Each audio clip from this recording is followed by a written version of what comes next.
Hello दोस्तों।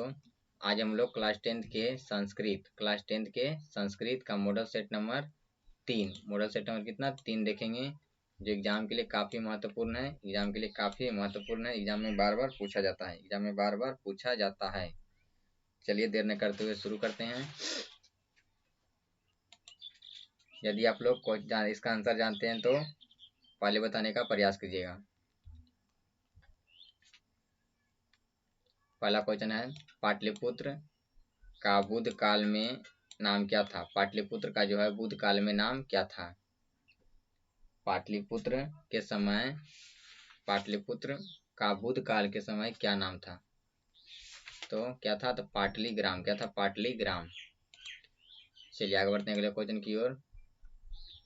Asia महादेश का सबसे बड़ा सेतु कौन सा है? एशिया महादेश का सबसे बड़ा सेतु कौन सा है? सेतु का मतलब सबसे बड़ा पुल कौन सा है? तो कौन सा है? तो गांधी सेतु। क्या है? गांधी सेतु।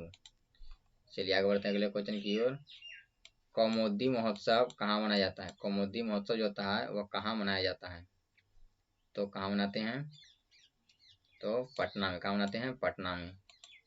चलिए आगे बढ़ते हैं अगले क्वेश्चन की ओर। किसके शासनकाल में पाटलिपुत्र की शोभा तथा रक्षा व्यवस्था अति उत्कृष्ट थी? किसके शासनकाल में पाटलिपुत्र की शोभा तथा रक्षा व्यवस्था अति उत्कृष्ट थी? किसके शासनकाल में था?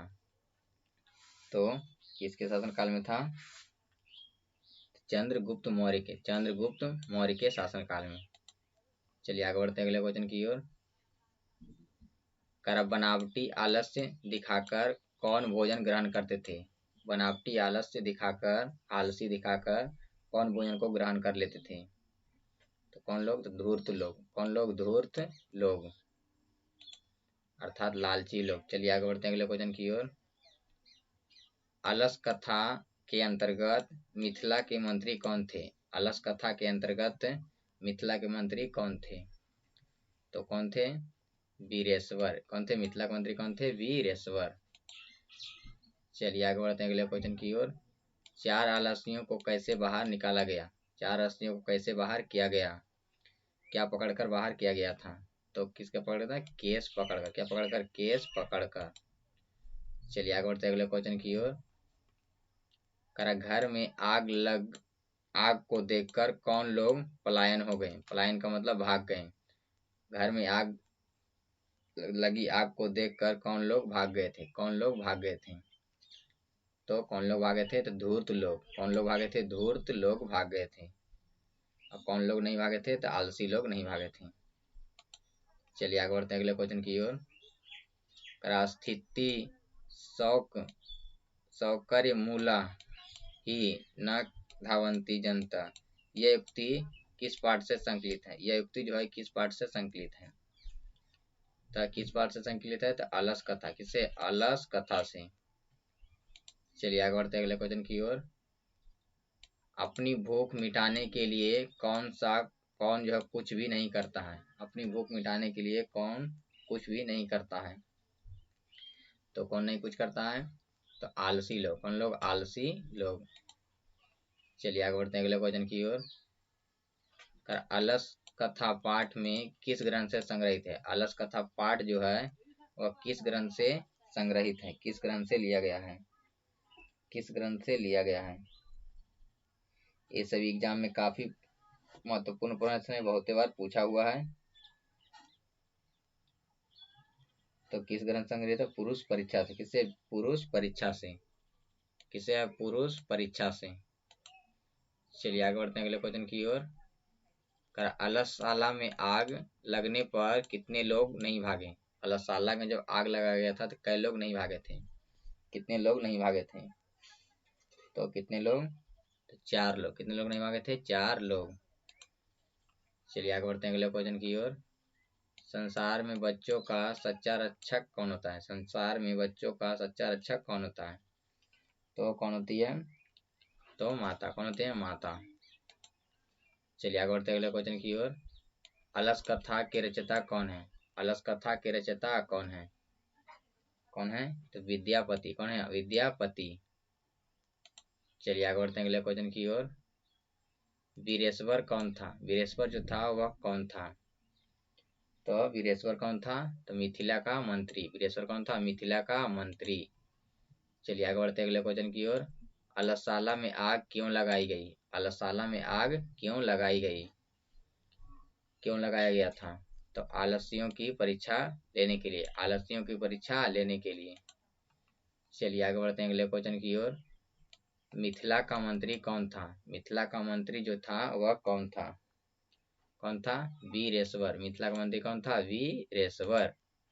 चलिए आगे बढ़ते हैं अगले क्वेश्चन की ओर। नीतिकार आलस को क्या मानते हैं? नीतिकार जो है आलस को क्या मानते हैं? क्या मानते हैं? तो शत्रु। क्या मानते हैं? शत्रु। चलिए आगे बढ़ते हैं अगले क्वेश्चन की ओर। आलस कथा पाठ के लेखक कौन है? आलस कथा पाठ के जो है वह लेखक कौन है? तो कौन है? तो विद्यापति। आलस कथा पाठ के लेखक कौन है? विद्यापति। चलिए आगे बढ़ते हैं अगले क्वेश्चन की ओर। गरीबों एवं अनाथों को प्रतिदिन कौन भोजन कराते थे? कौन भोजन कराते थे? तो कौन कराते थे? तो वीरेश्वर। कौन कराते थे? वीरेश्वर। चलिए आगे बढ़ते हैं अगले क्वेश्चन की ओर। मनुष्य को नष्ट कर देता है। मनुष्य को जो है कौन नष्ट कर देता है? तो कौन नष्ट करता है? तो आलस्य। मनुष्य को कौन नष्ट करता है? आलस्य। चलिए आगे बढ़ते हैं अगले क्वेश्चन की ओर।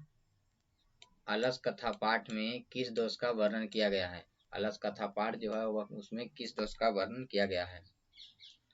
किसका किया गया? तो आलस का। किसका? आलस का। किसका वर्णन किया गया है? आलस का। चलिए आगे बढ़ते हैं अगले क्वेश्चन की ओर। आलसी पुरुष कितने थे? आलसी पुरुष जो था वह कितने व्यक्ति थे? आलसी पुरुष कितने थे? कितने थे? 4। आलसियों की संख्या कितनी थी? 4 थी। चलिए आगे बढ़ते हैं अगले क्वेश्चन की ओर। मैथिल कोकिल के नाम से कौन प्रसिद्ध था? मैथिली कोकिल के नाम से कौन प्रसिद्ध थे? चलिए कौन प्रसिद्ध थे? तो विद्यापति। कौन थे? विद्यापति। चलिए आगे बढ़ते हैं अगले क्वेश्चन की ओर। कारुणिक के बिना किसकी गति नहीं है? कारुणिक के बिना जो है किसकी गति नहीं है? दयालुओं के बिना किसकी गति नहीं है? किसकी नहीं है? तो आलस्यों की। किसका? आलस्यों की। चलिए आगे बढ़ते हैं अगले क्वेश्चन की ओर। अलस कथा पाठ में किस महत्व का वर्णन किया गया है? किस महत्व का वर्णन किया गया है? अलस कथा पाठ में किस महत्व का वर्णन किया गया है? किसका? तो मानवता का। किसका? मानवता गुण का। चलिए आगे बढ़ते हैं अगले क्वेश्चन की ओर। अलस कथा किस प्रकार की कथा है? अलस कथा जो है वह किस प्रकार की कथा है? अलस कथा जो है वह किस प्रकार की कथा है? तो कैसा है? तो व्यंग्यात्मक। व्यंग्यात्मक। कैसा है? व्यंग्यात्मक। चलिए आगे बढ़ते हैं अगले क्वेश्चन की ओर। वीरेश्वर नाम का मंत्री कहाँ रहता था? वीरेश्वर नाम का मंत्री जो था वह कहाँ रहता था? कहाँ रहता था? तो मिथिला में। कहाँ रहता था? मिथिला में। चलिए आगे बढ़ते हैं अगले क्वेश्चन की ओर।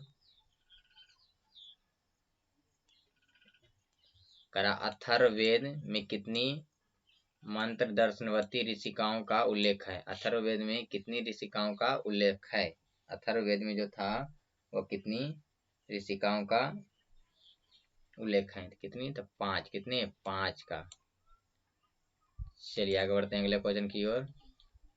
लौकिक संस्कृत साहित्य में 40 कवित्रियों ने कितने पद स्फुट रूप में उपलब्ध हैं? कितने? 40 कवित्रियों के कितने पद जो हैं स्फुट के रूप में उपलब्ध हैं? कितने हैं? तो 20। कितने पद हैं? 20 हैं। चलिए आगे बढ़ते हैं अगले क्वेश्चन की ओर। सदा जोड़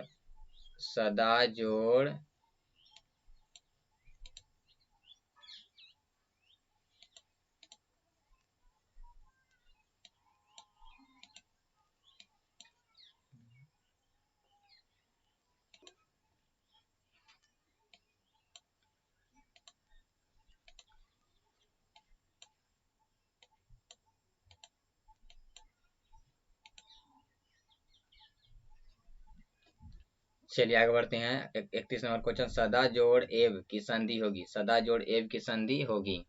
चलिए तो कौन हो जाएगा? सदा जोड़ एव की संधि कौन हो जाएगा? चलिए 31 नंबर क्वेश्चन क्या हो जाएगा?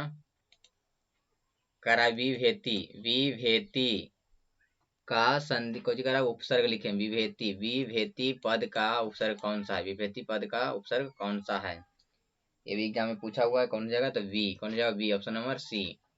चलिए आगे बढ़ते हैं अगले क्वेश्चन की ओर। परा उपसर्ग से कौन सा शब्द बनेगा, क्वेश्चन नंबर 31, परा उपसर्ग से कौन सा शब्द बनेगा, कौन सी जगह परा उपसर्ग से कौन सा शब्द बनेगा, तो पराकाष्ठ, ऑप्शन नंबर सी, पराकाष्ठ, ऑप्शन नंबर सी, क्या हो जाएगा, पराकाष्ठ, ऑप्शन नंबर क्या हो जाएगा, सी, पराकाष्ठ। चलिए आगे बढ़ते हैं अगले क्वेश्चन की ओर। क्वेश्चन नंबर 33, पराभव पद में कौन सा उपसर्ग है, पराभव में कौन सा उपसर्ग है, तो कौन सा उपसर्ग है, तो डी, ऑप्शन नंबर डी, मैंने परा, कुछ है परा, ऑप्शन नंबर डी, क्या हो जाएगा, परा, कुछ हो जाएगा परा। चलिए आगे बढ़ते हैं अगले क्वेश्चन की ओर। किस शब्द में वी उपसर्ग है, इनमें से जो है किस शब्द में वी उपसर्ग है, वी उपसर्ग है, किस शब्द में वी उपसर्ग है, किसमें है, तो विहारा, किसमें है, विहारा, किसमें है, विहारा। चलिए आगे बढ़ते हैं अगले क्वेश्चन की ओर। कर अभिज्ञान शब्द में कौन सा उपसर्ग है, अभिज्ञान शब्द में कौन सा उपसर्ग है, तो कौन सा है, तो ऑप्शन नंबर बी, अभी, ऑप्शन नंबर बी हो जाएगा, क्या हो जाएगा, अभी, अभी, ऑप्शन नंबर बी। चलिए आगे बढ़ते हैं अगले क्वेश्चन की ओर। कर अप उपसर्ग से कौन सा शब्द बनेगा, अप उपसर्ग से कौन सा शब्द बनेगा, तो कौन सा उपसर्ग बनेगा अप उपसर्ग से, तो अपकर्ष, ऑप्शन नंबर बी, अपकर्ष, क्या बनेगा, अपकर्ष। चलिए आगे बढ़ते हैं अगले क्वेश्चन की ओर। कर अनु उपसर्ग किस शब्द से नहीं है, अनु उपसर्ग जो है किस शब्द में नहीं है, किस शब्द में नहीं है, तो कौन जगह, तो ऑप्शन नंबर बी, अनिच्छा, किसमें, अनिच्छा में अनु उपसर्ग नहीं है, ऑप्शन नंबर बी, अनिच्छा। चलिए आगे बढ़ते हैं अगले क्वेश्चन की ओर।